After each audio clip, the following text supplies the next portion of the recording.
Sir, ഞാൻ Krishnanunni, SY mechanical. Sir, വിഗ്രഹാരാധനയെ കുറിച്ചാണ് എനിക്ക് ചോദിക്കാനുള്ളത്.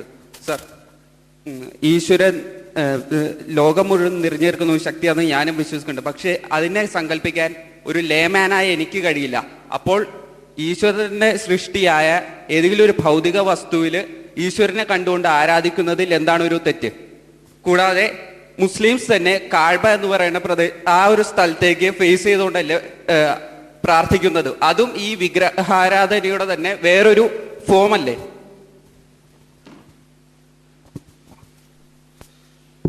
സഹോദരൻ കൃഷ്ണനുണ്ണിയുടെ ചോദ്യം, രണ്ട് ചോദ്യങ്ങളും വളരെ പ്രസക്തമാണ്. അതിൽ ഒന്നാമത്തെ ചോദ്യം, അദ്ദേഹം വിഗ്രഹാരാധനയിൽ എന്താണ് തെറ്റ്? തീർച്ചയായും ഞാൻ ചോദ്യത്തിന് ഉത്തരം പറയുമ്പോൾ ഞങ്ങൾ മനസ്സിലാക്കേണ്ട ഒരു കാര്യം, ഇസ്ലാമികമായ ഭൂമികയിൽ നിന്നുകൊണ്ടാണ് ഞാനതിന് ഉത്തരം പറയുക. ഒരാൾ വിഗ്രഹാരാധന സ്വീകരിക്കുന്നുവെങ്കിൽ അത് അയാളുടെ സ്വാതന്ത്ര്യമാണ്. ഒരിക്കലും ആ സ്വാതന്ത്ര്യത്തെ ഹനിക്കുവാൻ ഒരാൾക്കും അവകാശമില്ല. ഒരാൾ ശവകുടീരത്തെ ആരാധിക്കുന്നുണ്ടെങ്കിൽ അത് അയാളുടെ സ്വാതന്ത്ര്യമാണ്. ഒരാൾ മറ്റ് മൃതവസ്തുക്കൾ ആരാധിക്കുന്നുണ്ടെങ്കിൽ അത് അയാളുടെ സ്വാതന്ത്ര്യമാണ്. ആ സ്വാതന്ത്ര്യത്തെ ഹനിക്കുവാൻ ആർക്കും അവകാശമില്ല. എന്നാൽ ആദർശപരമായി സ്വാഭാവികമായും വിഗ്രഹാരാധനയ്ക്ക് ഇസ്ലാം എതിരാണ്.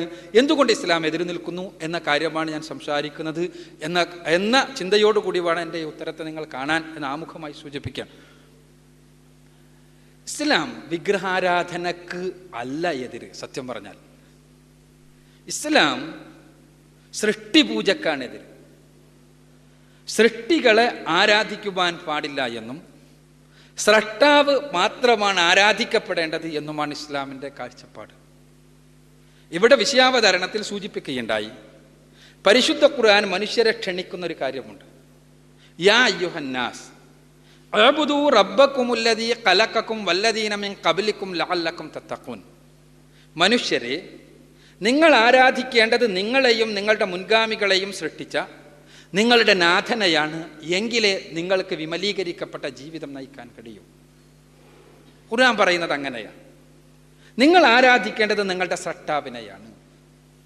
അവിടെ സൃഷ്ടി അത് എത്ര ഉന്നതനാണെങ്കിലും എത്ര അധമനാണെങ്കിലും, നമ്മളുടെ അളവുകോലുകൾ വെച്ചുകൊണ്ടാണ് ഞാൻ പറയുന്നത്, ഔന്നത്യവും അധമത്വവും, എന്ത് തന്നെ ആരാണെങ്കിലും സൃഷ്ടിയെ ആരാധിക്കുവാൻ പാടില്ല എന്നുള്ളതാണ് ഇസ്ലാമിൻ്റെ ഈ രംഗത്തുള്ള നിയമം. മുഹമ്മദ് റസൂലുള്ളാഹി സ്വല്ലല്ലാഹു അലൈഹി വസല്ലം മുസ്ലിങ്ങൾ ഏറ്റവും അധികം ആദരിക്കുന്ന വ്യക്തിയാണ് എന്ന് നിങ്ങൾക്കറിയാം. ഒരാൾ മുഹമ്മദ് നബി ആരാധിക്കുവാൻ ആരംഭിക്കുകയാണെങ്കിൽ അയാൾ ഇസ്ലാമിക വൃത്തത്തിൽ നിന്ന് പുറത്തു പോകുന്നു എന്നുള്ളതാണ് സത്യം. ഒരാൾ ശ്രീകൃഷ്ണനെ ആരാധിക്കുന്നത് പോലെ, യേശുക്രിസ്തുവിനെ ആരാധിക്കുന്നത് പോലെ മുഹമ്മദ് റസൂലുള്ളാഹി സ്വല്ലല്ലാഹു അലൈഹി വസല്ലമയെ ഒരാൾ ആരാധിക്കുന്നുവെങ്കിൽ അയാൾ ഇസ്ലാമിക വൃത്തത്തിൽ നിന്ന് പുറത്തു പോകുന്നു എന്നുള്ളതാണ് സത്യം. എന്തുകൊണ്ട് ബഹുദൈവ ആരാധന അല്ലെങ്കിൽ സൃഷ്ടി പൂജയെ ഇസ്ലാം എതിർക്കുന്നു? യഥാർത്ഥത്തിൽ ആരാധിക്കപ്പെടുവാൻ അർഹൻ സ്രഷ്ടാവായ തമ്പുരാനാണ് എന്നുള്ളതാണ് പരിശുദ്ധ ഖുർആനിന് ഈ വിഷയത്തിലുള്ള ഉത്തരം. എന്തുകൊണ്ടെന്നാൽ ആരാധന എന്ന് പറയുന്നത് കേവലം കുറേ കർമ്മങ്ങളല്ല, മറിച്ച് മനുഷ്യ മനസ്സിൻ്റെ ആന്തരാളങ്ങളിൽ നിന്ന് ഉയിർക്കൊള്ളുന്ന പ്രാർത്ഥനയിൽ അധിഷ്ഠിതമായ കർമ്മങ്ങളാണ് ആരാധന. എൻ്റെ ഹൃദയത്തിനകത്ത് നിന്ന്, എൻ്റെ മനസ്സിൻ്റെ ഉള്ളിൽ നിന്ന് എൻ്റെ നാഥനോട് എൻ്റെ എല്ലാ ഭൗതികമായ ശക്തികളും ഭൗതികമായ എല്ലാ അവസരങ്ങളും പരാജയപ്പെടുമ്പോൾ ഉയരുന്ന പ്രാർത്ഥനയാണ് യഥാർത്ഥത്തിൽ ആരാധന. അവിടെ ഒന്നാമതായി ആ പ്രാർത്ഥന കേൾക്കാൻ കഴിയുന്നവനാകണം, രണ്ടാമതായി ആ പ്രാർത്ഥനയ്ക്ക് ഉത്തരം നൽകാൻ കഴിയുന്നവനാകണം, മൂന്നാമതായി ആ പ്രാർത്ഥനയെ ശരിതെറ്റുകൾ വ്യവച്ഛേദിച്ച് എന്താണ് മനുഷ്യന് നന്മ എന്ന് കൃത്യമായി അറിയുന്നവനാകണം. ആരാധിക്കപ്പെടുന്നവൻ എന്താണ് ഇസ്ലാമിൻ്റെ കാഴ്ചപ്പാട്? മനുഷ്യൻ എവിടെ നിന്ന് എങ്ങനെ പ്രാർത്ഥിച്ചാലും, പദം കൊണ്ടാണെങ്കിലും ഹൃദയം കൊണ്ടാണെങ്കിലും അതറിയാവുന്നവൻ പടച്ച തമ്പുരാനാണ് എന്ന് ഖുർആൻ പറയുന്നു. ഒന്ന്, എന്ത് പ്രാർത്ഥിച്ചാലും ആ പ്രാർത്ഥന ചിലപ്പോൾ മനുഷ്യന്റെ പരിമിതമായ അറിവിൽ നിന്നുണ്ടാകുന്നതായിരിക്കും ആ പ്രാർത്ഥന. ഇപ്പം എനിക്ക് നന്മയാണ് എന്ന് വിചാരിച്ചിട്ടായിരിക്കും ഞാൻ പടച്ചവനോട് പ്രാർത്ഥിക്കുന്നത് ഒരു കാര്യത്തിന് വേണ്ടി. പക്ഷെ ആത്യന്തികമായി എനിക്കത് തിന്മയായിരിക്കും. അത് എനിക്കറിയുമോ? എനിക്കറിയില്ല. ചിലപ്പോൾ അത് എൻ്റെ ജീവിതത്തിൽ വന്ന് ഭവിച്ച് കുറേ കാലം കഴിയുമ്പോഴായിരിക്കും എനിക്ക് മനസ്സിലാവുക അത് തിന്മയാണ്. മറ്റാർക്കെങ്കിലും അറിയില്ല. എന്നാൽ അത് കൃത്യമായി അറിയുന്നവനാണ് എൻ്റെ നാഥനായ തമ്പുരാൻ. അതുകൊണ്ട് തന്നെ രണ്ടാമതായി പ്രാർത്ഥിക്കപ്പെടുന്നവൻ എൻ്റെ നന്മ തിന്മകളെ കൃത്യമായി അറിയുന്നവനാകണം. സട്ടാവായ തമ്പുരാനാണ് അങ്ങനെയുള്ളവൻ എന്ന് ഖുർആൻ പറയുന്നു. മൂന്നാമതായി, ആ പ്രാർത്ഥനകൾക്ക് വ്യക്തമായ ഉത്തരം നൽകാൻ കഴിയുന്നവനാകണം. എല്ലാ കഴിവുകളുടെയും ഉടമസ്ഥൻ അവനാണ് എന്നും ഖുർആൻ പറയുന്നു. ഇങ്ങനെയുള്ളവനാകണം പ്രാർത്ഥിക്കപ്പെടേണ്ടത്, ആരാധിക്കപ്പെടേണ്ടത്. അതുകൊണ്ടാണ് പരിശുദ്ധ ഖുർആൻ സട്ടാവ് മാത്രമാണ് ആരാധ്യൻ എന്ന് പറയുന്നത്. അപ്പോൾ സുഹൃത്തിന്റെ ചോദ്യം ഉദിക്കുന്നു, സട്ടാവായ തമ്പുരാൻ അവൻ ഏകനാണ്, അദ്വിതീയനാണ്, അവൻ മഹാനാണ്, ഈ പ്രപഞ്ചത്തെ മുഴുവനും സൃഷ്ടിച്ച് പരിപാലിച്ചവനാണ്, അവനെ എൻ്റെ മനസ്സിന് ഉൾക്കൊള്ളാൻ കഴിയുന്നില്ല. അപ്പോൾ ഞാനൊരു സൃഷ്ടിയിൽ അവനെ കണ്ടുകൊണ്ട് അതിനെ പ്രാർത്ഥിക്കുന്നത് കൊണ്ട് എന്താണ് കുഴപ്പം? തീർച്ചയായും ഇത് മാനുഷിക വ്യവഹാരങ്ങളിൽ പോലും നമ്മൾ കുഴപ്പം കാണുന്ന കാര്യമാണ്. നിങ്ങൾക്കറിയാം, ഇപ്പൊ നാം ഏറ്റവും അധികം ഈ സൃഷ്ടാവ് എന്ന് പറയുന്ന സൃഷ്ടാവിനെ നമ്മൾ പ്രാർത്ഥിക്കുന്നു എന്ന് പറയുന്നത്, ഞാൻ ആദ്യം തന്നെ പറഞ്ഞല്ലോ, ആരാധന എന്ന് പറഞ്ഞാൽ കേവലം ചില കർമ്മങ്ങളല്ല, മറിച്ച് ഹൃദയത്തിനകത്ത് നിന്ന് ഉയർക്കൊള്ളുന്നതാണ്. അപ്പോൾ ഞാൻ ആദരിക്കുന്ന എൻ്റെ പൂർണ്ണമായ സമർപ്പണം ആവശ്യപ്പെടുന്ന ഒരു രംഗമാണ് എൻ്റെ പ്രാർത്ഥന.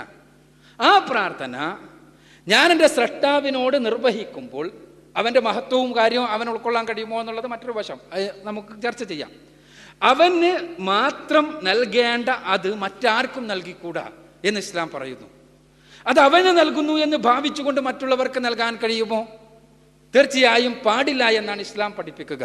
എന്തുകൊണ്ടെന്നാൽ, ഇപ്പോൾ നമ്മൾ പിതാവിന് നൽകേണ്ട സ്ഥാനം പിതാവിന് ആണ് എന്ന് ഭാവിച്ചുകൊണ്ട് മറ്റുള്ളവർക്ക് നൽകുന്നത് പിതാവിനെ സഹിക്കുമോ? മാനുഷികമായ വ്യവഹാരങ്ങളിൽ പോലും ഞാൻ പിതാവായി കൽപ്പിക്കേണ്ട വ്യക്തിക്ക് പിതാവ് എന്നുള്ള നിലക്ക് ഞാൻ നൽകേണ്ട കാര്യം, അത് പിതാവാണ് എന്ന് വിചാരിച്ചുകൊണ്ട് മറ്റുള്ളവർക്ക് നൽകുന്നത് പിതാവിനെ സഹിക്കുമോ? മാനുഷികമായ വ്യവഹാരങ്ങൾ ഞാൻ വീണ്ടും വീണ്ടും പറയുന്നത് പടച്ച തമ്പുരാനെ മാനുഷികമായ ഒരു തലത്തിലേക്ക് നാം കൊണ്ടുവരരുത് എന്നുള്ള നിലക്കാണ്.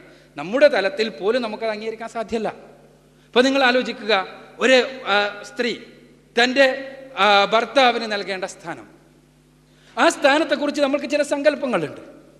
ആ സ്ഥാനം എന്തു തന്നെയാകട്ടെ, അത് കേവലം ലൈംഗിക വൃത്തി മാത്രമല്ല, അത് സ്ത്രീ പറയാണ് ഭർത്താവ് ആണ് എന്ന് കരുതിക്കൊണ്ട്, എന്നാൽ ഞാൻ മറ്റുള്ളവർക്ക് അത് നൽകുന്നു എന്ന് പറഞ്ഞാൽ അത് അംഗീകരിക്കാൻ കഴിയുമോ? മാനുഷികമായ വ്യവഹാരങ്ങളിൽ പോലും ഇല്ല. എങ്കിൽ പിന്നെ എങ്ങനെയാണ് സൃഷ്ടാവായ തമ്പുരാന് മാത്രം നൽകുന്ന പ്രാർത്ഥന? സൃഷ്ടാവിനെ എനിക്ക് ഉൾക്കൊള്ളാൻ സാധ്യമല്ല എന്നുള്ളത് കൊണ്ട് ആ സൃഷ്ടാവിനെ ആണ് എന്ന് കരുതിക്കൊണ്ട് ഞാനൊരു ബിംബത്തിലോ വിഗ്രഹത്തിലോ എന്തിലാകട്ടെ, വ്യക്തിയിലോ എന്തിലാകട്ടെ, അത് വിഗ്രഹമെന്നോ വ്യക്തിയെന്നോ ഉള്ളതല്ല, സൃഷ്ടിയിൽ എന്ത് തന്നെയായിരുന്നാലും ആ സൃഷ്ടിയിൽ കൽപ്പിച്ചുകൊണ്ട് ഞാൻ പ്രാർത്ഥിച്ചാൽ എങ്ങനെയാണ് ശരിയാവുക? ഒന്ന്. രണ്ടാമത്തെ, നമ്മുടെ ഒരു ധാരണ പിശകുണ്ട്. അത് എക്കാലഘട്ടത്തിലെയും പുരോഹിതന്മാർ നമ്മിൽ ഉണ്ടാക്കുവാൻ വേണ്ടി പരിശ്രമിച്ചിട്ടുള്ളതാണ് എന്നാണ് ഖുർആൻ പറയുക.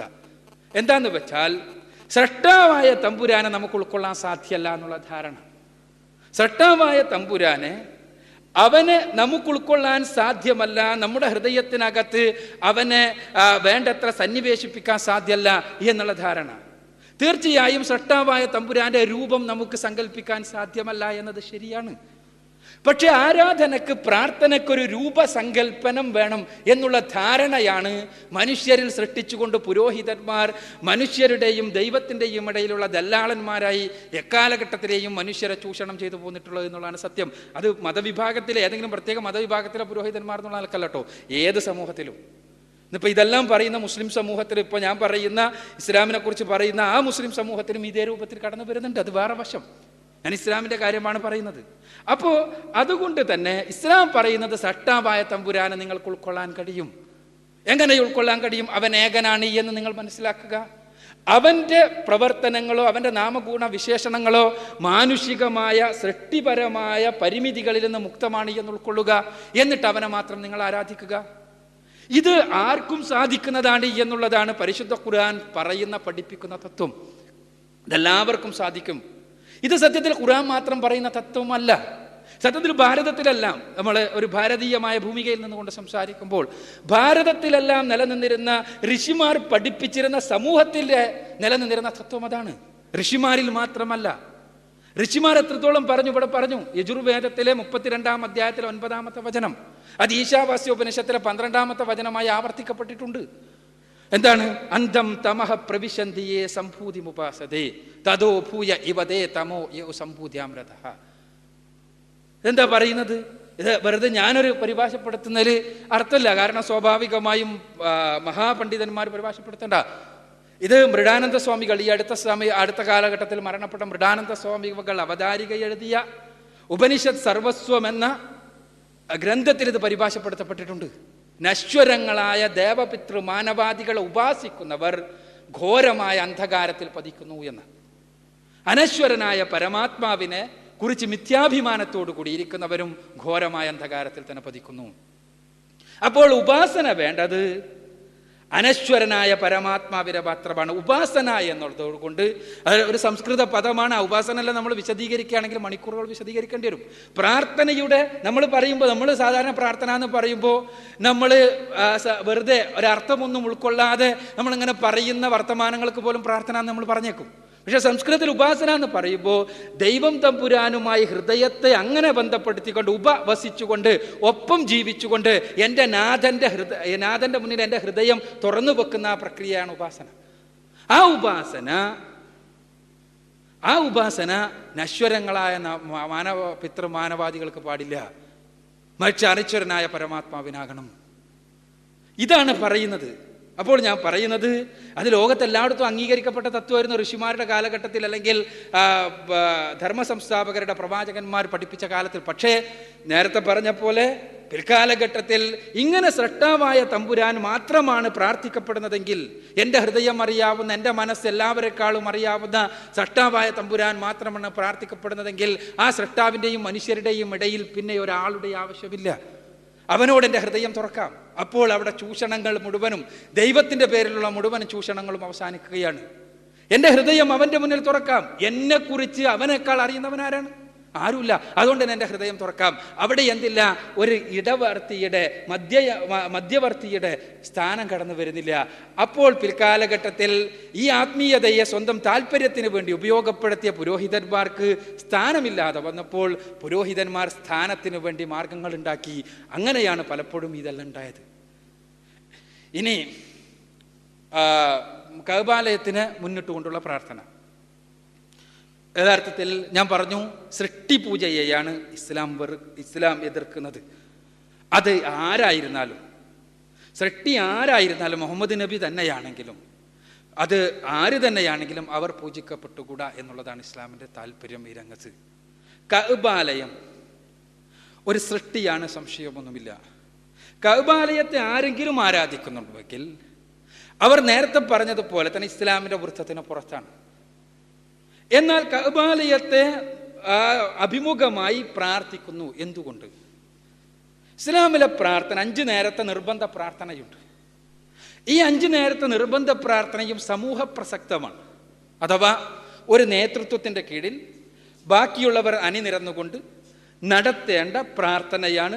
ഒരു നേതാവുണ്ടാകും, നേതാവിന് പിന്നിൽ ബാക്കിയുള്ളവർ നിന്നിട്ടാണ് പ്രാർത്ഥന നടത്തുക. അതിന് ഇസ്ലാമിലെ സമൂഹ സങ്കല്പമായിട്ട് വലിയ ബന്ധമുണ്ട്. എന്തുകൊണ്ടെന്നാൽ അത് ആ നൃത്തം തന്നെ ദൈവത്തിൻ്റെ മുന്നിലുള്ള നൃത്തമാണ്.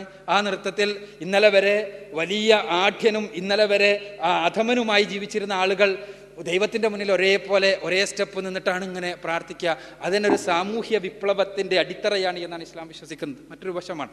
അപ്പോൾ ഞാൻ പറഞ്ഞു വരുന്നത്, ഈ സാമൂഹ്യ പ്രസക്തമായ പ്രാർത്ഥനയിൽ എന്തു വേണം?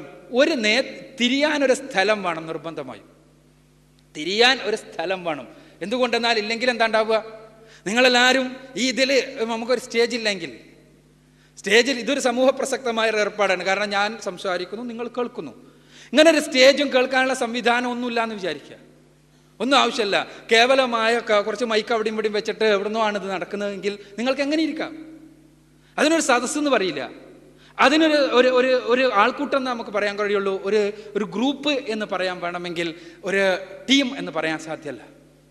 എന്നാൽ ഇസ്ലാമിലെ ആരാധന അതുകൊണ്ട് തന്നെ ഞാൻ നേരത്തെ പറഞ്ഞ പോലെ കൃത്യമായി സമൂഹ പ്രസക്തമായതുകൊണ്ട് ഏതെങ്കിലും ഒരു ഡയറക്ഷൻ പറഞ്ഞിരിക്കണം. എവിടേക്കെങ്കിലും ഒന്ന് തിരിയാൻ പറയണം. അല്ലെങ്കിൽ ഒരാൾ കിഴക്കോട്ടും, ഒരാൾ പടിഞ്ഞാറോട്ടും, ഒരാൾ തെക്കോട്ടും, ഒരാൾ വടക്കോട്ടുമായിട്ടായിരിക്കും തിരിഞ്ഞ്, ഒരാൾ തെക്ക് പടിഞ്ഞാറോട്ട്, ഒരാൾ കിഴക്ക് വടക്കോട്ട്, അങ്ങനെ പല സൈഡിലായിരിക്കും തിരിഞ്ഞ് പ്രാർത്ഥിക്കുക. അതൊരു നേതാവിൻ്റെ കീഴിൽ സാധ്യമല്ല. നിസ്കാരം നിങ്ങൾ കണ്ടിട്ടുണ്ടെങ്കിൽ നിങ്ങൾക്ക് അറിയാൻ കഴിയും, ഒരു നേതൃത്വത്തിൻ്റെ കീഴിൽ സാധ്യമല്ല. അതുകൊണ്ട് തന്നെ ഏതെങ്കിലും ഒരു വശത്തേക്ക് തിരിയണം. ഇനി അടുത്ത പ്രശ്നം, ഏത് വശത്തേക്ക് എന്ന്. അവിടെ ഇസ്ലാം പറയുക, ഏകനായ സ്രഷ്ടാവിനെ മാത്രം ആരാധിക്കുവാൻ വേണ്ടി ആദ്യമായി നിർമ്മിക്കപ്പെട്ട ഭവനമാണ് കഅബാലയം മക്കയിലെ. ആ ഏകനായ സ്രഷ്ടാവിനെ മാത്രം ആരാധിക്കുവാൻ വേണ്ടി ആദ്യമായി നിർമ്മിക്കപ്പെട്ട ഭവനത്തിനെ അഭിമുഖീകരിച്ചുകൊണ്ട് നിങ്ങൾ പ്രാർത്ഥിക്കുക എന്നാണ്.